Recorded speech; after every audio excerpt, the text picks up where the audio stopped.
Assalamualaikum warahmatullahi wabarakatuh. Halo semua, perkenalkan nama saya Andrian. Izinkan saya ingin mempresentasikan hasil kerja kelompok kami. Dan di sini saya sebagai moderator dari kelompok kami.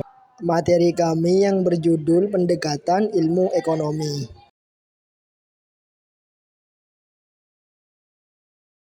Kelompok kami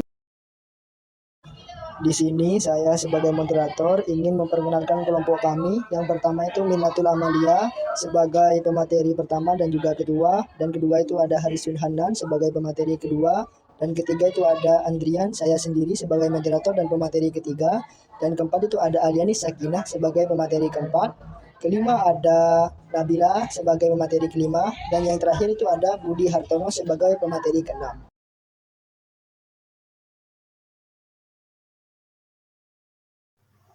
Dengan memahami dan menganalisis hubungan antara manusia, masyarakat, dan faktor ekonomi, ilmu ekonomi dapat memberikan wawasan tentang dinamika kompleks yang terlibat dalam mengelola sumber daya ekonomi dan memahami konsekuensi dari keputusan ekonomi tersebut. Oleh karena itu, ilmu ekonomi dianggap sebagai cabang dari ilmu sosial. Baik, di sini saya sebagai pemateri pertama akan menyampaikan tentang hubungan antara ilmu ekonomi dengan ilmu sosial. Hubungan ilmu ekonomi dengan ilmu sosial. Apa sih hubungan keduanya? Ekonomi memiliki hubungan erat dengan ilmu sosial karena mempelajari perilaku manusia dalam mengelola sumber daya terbatas untuk memenuhi kebutuhan yang tidak terbatas.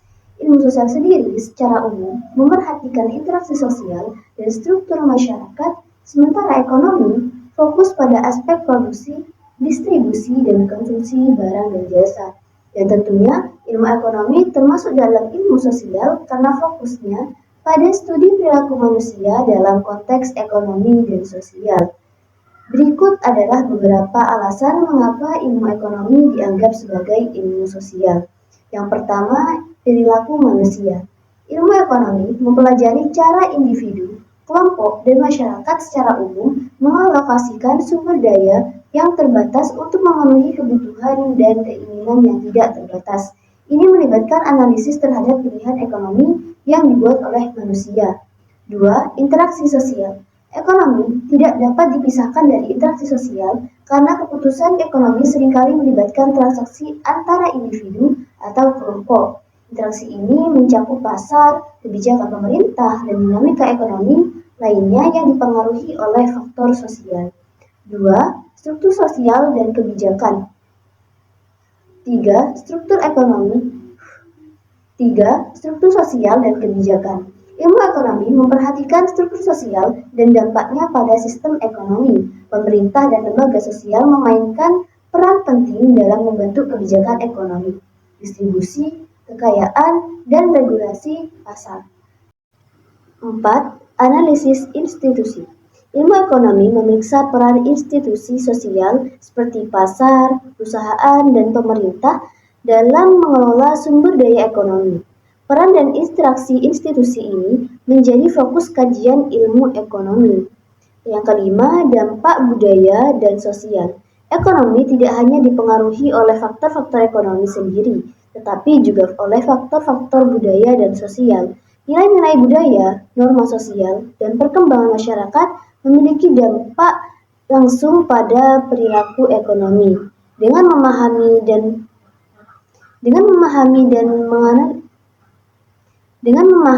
dan menganalisis hubungan. Baik, di sini saya sebagai pemateri kedua akan menyampaikan materi tentang pengertian ilmu ekonomi. Secara umum, ilmu ekonomi ini memiliki pengertian sebagai ilmu yang mempelajari bagaimana cara manusia untuk memenuhi kebutuhan hidup mereka dengan menggunakan sumber daya yang tersedia. Segala bentuk usaha dan upaya manusia dalam memenuhi kebutuhan hidup tersebut dalam rangka untuk mendapatkan kesejahteraan hidup. Menurut KBBI, dalam Kamus Besar Bahasa Indonesia, ilmu ekonomi merupakan cabang ilmu yang tertuju pada asas-asas produksi, distribusi, pemakaian barang atau kekayaan. Kekayaan yang dimaksud di sini adalah termasuk uang, perdagangan atau segala perindustrian. Juga hal-hal yang berkaitan dengan pemanfaatan uang, tenaga, waktu, dan sebagainya. Menurut Adam Smith sebagai bapak ekonomi dunia, ilmu ekonomi merupakan ilmu sistematis yang mempelajari tingkah laku manusia dalam usahanya untuk mengalokasikan sumber daya yang terbatas untuk mencapai tujuan tertentu. Nah, menurut Aristoteles berpendapat bahwa ilmu ekonomi adalah suatu cabang yang bisa digunakan melalui dua jalan, yaitu adanya kemungkinan untuk dipakai dan kemungkinan untuk ditukarkan dengan barang atau nilai pemakaian dan nilai pertukaran barang tersebut. Menurut Emmanuel, ilmu ekonomi adalah ilmu yang mempelajari tentang bagaimana memenuhi keinginan manusia atau masyarakat demi tercapainya kemakmuran. Kemakmuran ini disebut kondisi di mana manusia bisa memenuhi kebutuhannya, baik berupa barang atau jasa. Menurut Abraham Maslow, dia berpendapat bahwa ilmu ekonomi adalah ilmu yang berguna untuk menyelesaikan berbagai permasalahan hidup manusia. Permasalahan di sini tentunya berupa masalah tentang perekonomian sesuai prinsip dan teori yang efektif serta efisien. Seperti itu. Kesimpulannya, pengertian ilmu ekonomi yang paling sederhana menyebutkan bahwa ilmu ekonomi sebagai salah satu cabang ilmu pengetahuan yang berdaya upaya untuk memberikan pengetahuan dan pengertian tentang gejala-gejala manusia atau masyarakat yang timbul karena perbuatan manusia dalam usahanya untuk memenuhi kebutuhan atau untuk mencapai sebuah kemakmuran. Seperti itu, sekian, terima kasih.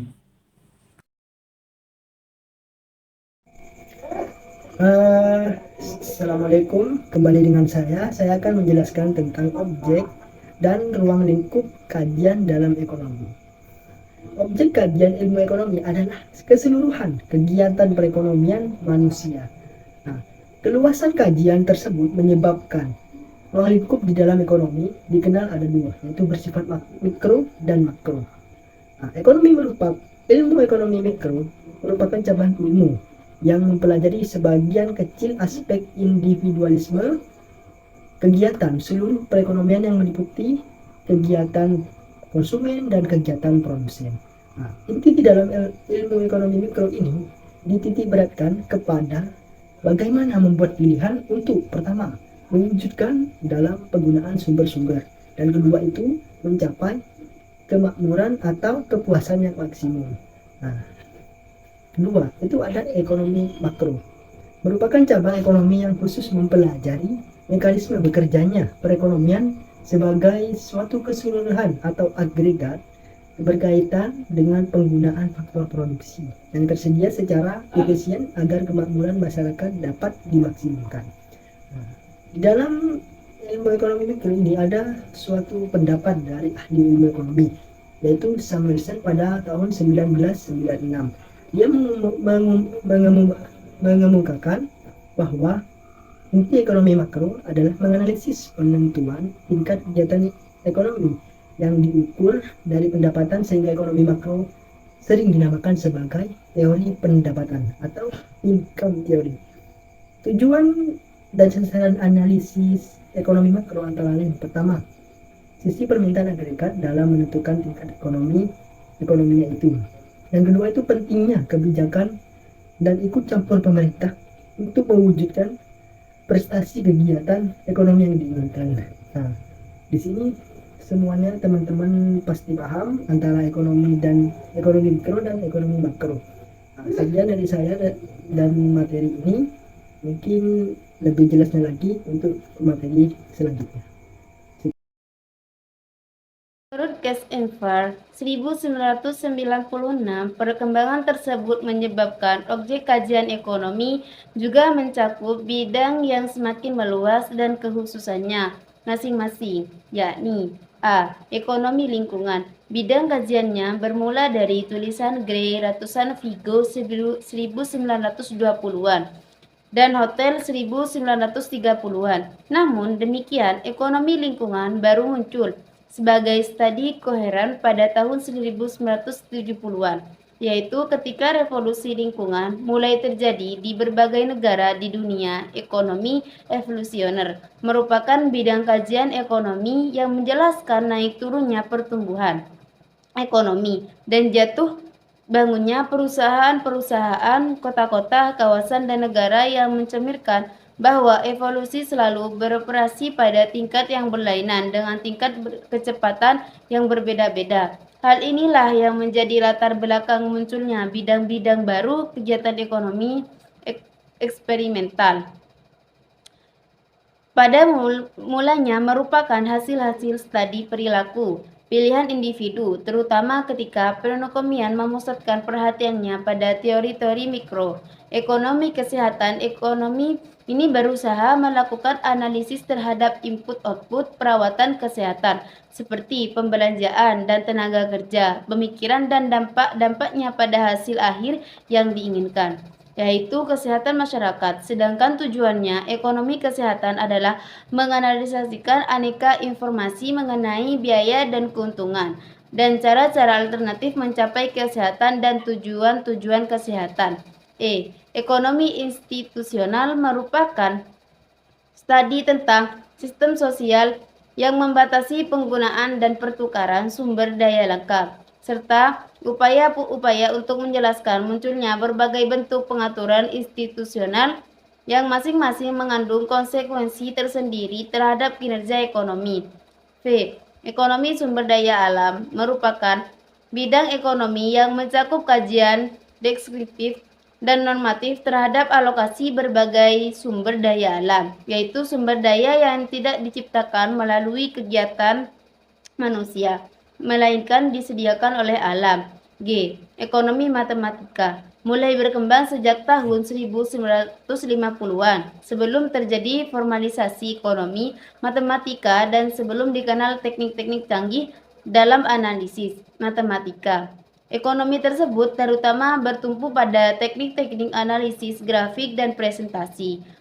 Ekonomi pertahanan merupakan studi tentang biaya-biaya pertahanan yang mengkaji masalah pertahanan dan perdamaian dengan menggunakan analisis dan metode ekonomi yang meliputi kajian mikro dan makroekonomi, seperti optimasi statis dan dinamis, teori-teori pertumbuhan, distribusi, perbandingan dan data statistik, dan ekonomi matrik. Sedangkan pelaku-pelaku dalam studi ini antara lain Menteri Pertahanan, birokrat, kontraktor pertahanan, anggota parlemen bangsa-bangsa yang bersekutu, para gerilyawan, teroris, dan pemberontak.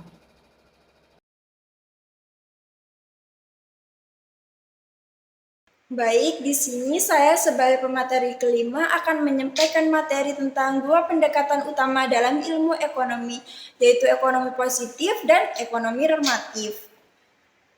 Pertama-tama, mari kita bahas ekonomi positif. Ini merupakan pendekatan analitis dalam ilmu ekonomi yang menggunakan fakta, data, dan analisis empiris untuk menjelaskan perilaku ekonomi yang ada.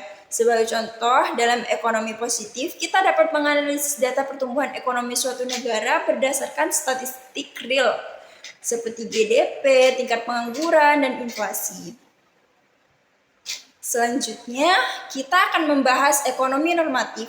Ini merupakan pendekatan dalam ilmu ekonomi yang berhubungan dengan penilaian dan pengambilan keputusan berdasarkan nilai dan norma, serta preferensi individu atau masyarakat. Sebagai contoh, dalam ekonomi normatif, kita dapat mempertimbangkan nilai-nilai moral dan etika dalam merancang kebijakan ekonomi yang adil atau mendukung tujuan kesejahteraan masyarakat. Cukup sekian materi dari saya tentang dua pendekatan utama dalam ilmu ekonomi. Semoga penjelasan ini dapat memberikan pemahaman yang lebih baik mengenai ekonomi positif dan ekonomi normatif. Sekian, terima kasih. Manfaat mempelajari ekonomi. Menurut Chase dan Weiss 1996, pandangannya tentang beberapa manfaat dari belajar ilmu ekonomi, antara lain: A. Membantu cara berpikir yang tepat dalam mengambil keputusan. Harta yang sangat berharga dalam diri manusia adalah pikiran. Dengan pikiran kita mampu menganalisis, menilai benar atau salah baik, buruk, dan menentukan pilihan. Dengan kemampuan manusia bisa meningkatkan kualitas hidupnya. B. Membantu memahami masyarakat. Sebagai makhluk sosial, manusia tidak dapat hidup tanpa orang lain. Interaksi manusia bisa terjadi lewat pertukaran atau pasar. Secara ekonomi mengajarkan dan terbuka bahwa melalui pertukaran itu manusia bisa mengatasi kelangkaan dan bisa mengembangkan teknologi dan sistem masyarakat. C. Membantu memahami terhadap masalah-masalah global. Kelangkaan yang terjadi dimulai dari tingkat individu, keluarga, masyarakat, desa, kota, negara, dan internasional. Individu yang berinteraksi lebih mewakili kepentingan kelompok, negara, dan perusahaan. Dengan mempelajari ilmu ekonomi, kita akan mampu memahami lebih dalam tentang berbagai kerjasama antar negara dan juga mengapa krisis ekonomi bisa terjadi pada suatu negara. Contohnya, pada tahun 1998, Indonesia mengalami krisis ekonomi. Banyak negara-negara maju dan lembaga-lembaga keuangan internasional mau memberikan bantuannya kepada negara. D. Membantu masyarakat yang lebih demokrasi. Dari segi ekonomi, demokrasi dipandang sebagai suatu hal yang penting. Karena dengan adanya demokrasi, maka alokasi sumber daya dapat lebih optimal karena mencerminkan aspirasi sebagai besar masyarakat. Seperti para calon pemimpin tentunya harus menyebarkan sebagaimana mereka akan menjalankan program-program ekonomi di saat masa kampanye berlangsung. Dari hal itu, kita dapat memahami bahwa ekonomi dan politik adalah dua hal penting yang saling berkaitan satu sama lain, sehingga keduanya tidak dapat dipisahkan dalam menjalankan roda pemerintahan sebuah negara. Dari berbagai pemateri-pemateri dari kelompok kami, mungkin di dalam itu ada kritik dan saran dari Anda semua untuk kelompok kami, dan izinkan saya sebagai moderator undur diri dan mewakili kelompok kami, dan bila ada kesalahan atau kata-kata yang kurang berkenan dari kelompok kami mohon maaf sebesar-besarnya, dan bila ada kritik atau saran sampaikan kepada kelompok kami agar kita mendapatkan dan bisa mencari ilmu baru untuk materi ini. Terima kasih dari saya sebagai moderator undur diri. Wassalamualaikum warahmatullahi wabarakatuh.